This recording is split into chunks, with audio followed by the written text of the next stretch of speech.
Bhuvana's creative. கிழங்க சின்ன சின்ன துண்டுகளாக வெட்டிட்டு அவிச்சிட்டு தோல் உரிச்சிட்டு உதுத்து வச்சுருக்கோங்க. அதோடைய வெட்டின வெங்காயத்தையும் சேர்த்துட்டு தனி மிளகாத்தூள், மஞ்சத்தூள், உப்புத்தூள்,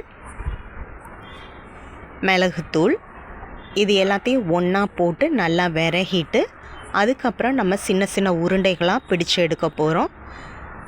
எதுக்காக இந்த உருண்டைகளை நம்ம பிடிக்கிறோம் அப்படின்னு பார்த்தீங்கன்னா, ஸ்ரீலங்கன் ஸ்டைலில் வெஜ் கட்லட் தாங்க நம்ம செய்ய போகிறோம்.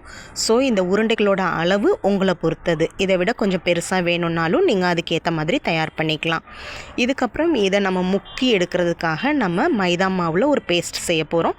ஸோ மைதா மாவில் உப்பு சேர்த்துட்டு தண்ணி கொஞ்சம் கொஞ்சமாக ஊற்றி இந்த கரண்டியாலேயே நம்ம விரகி நம்ம தோசை மாவு பதத்துக்கு நம்ம ஈஸியாகவே இந்த பேஸ்ட் ரெடி பண்ணிடலாம்.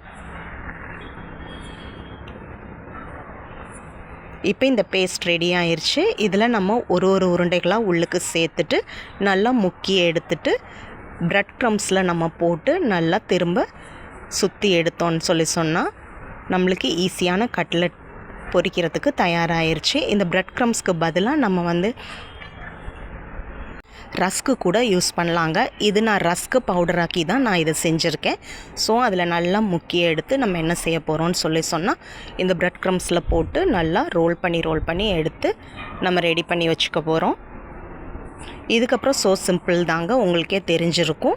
இதை நீங்கள் 10 நிமிஷம் ஃப்ரிட்ஜில் வச்சுட்டு எடுத்திங்கன்னா கூட இன்னும் கொஞ்சம் கிறிஸ்பியாக வர்றதுக்கான வாய்ப்புகள் அதிகம். நான் அந்த மாதிரி தான் ட்ரை பண்ணியிருக்கேன். நான் ஒரு 1/2 hour நான் ஃப்ரிட்ஜில் வச்சுருந்தேன். அதுக்கப்புறம் நம்ம ஒரு உருண்டைகளாக எடுத்து நம்ம மெதுவாக இதை பொரிச்சு எடுக்க போகிறோம். எனக்கு இது எல்லாமே நல்ல நீட்டாக பொரிச்சு வந்திருந்ததுங்க. இது நான் நிவ்யர்க்காக ட்ரை பண்ணியிருந்தேன். ஸோ இது நீங்கள் ஆல்ரெடி ட்ரை பண்ணியிருக்கீங்களா? ட்ரை பண்ணியிருந்தாலும் பண்ணியிருக்கேன்னு எனக்கு கமெண்ட்ஸில் சொல்லுங்கள். பிடிச்சிருந்தா கண்டிப்பாக லைக்கும் பண்ணுங்கள், ஷேரும் பண்ணுங்கள், சப்ஸ்கிரைப்பும் கண்டிப்பாக பண்ணுங்கள். அதே நேரத்தில் இண்டியன்ஸ் பண்ணும்போது எனக்கு தெரிஞ்சு இதை கொஞ்சம் உருண்டையாக பண்ணாமல் இதை கொஞ்சம் தட்டையாக பண்ணுவாங்க. எனக்கு அப்படி தான் தெரியும். ஸ்ரீலங்கன்ஸ் என்ன செய்வாங்கன்னா இந்த மாதிரி உருண்டையாகவே தான் செய்வாங்க. அவங்க செய்யும்போது இன்னும் டேஸ்ட்டாக இருக்கும்.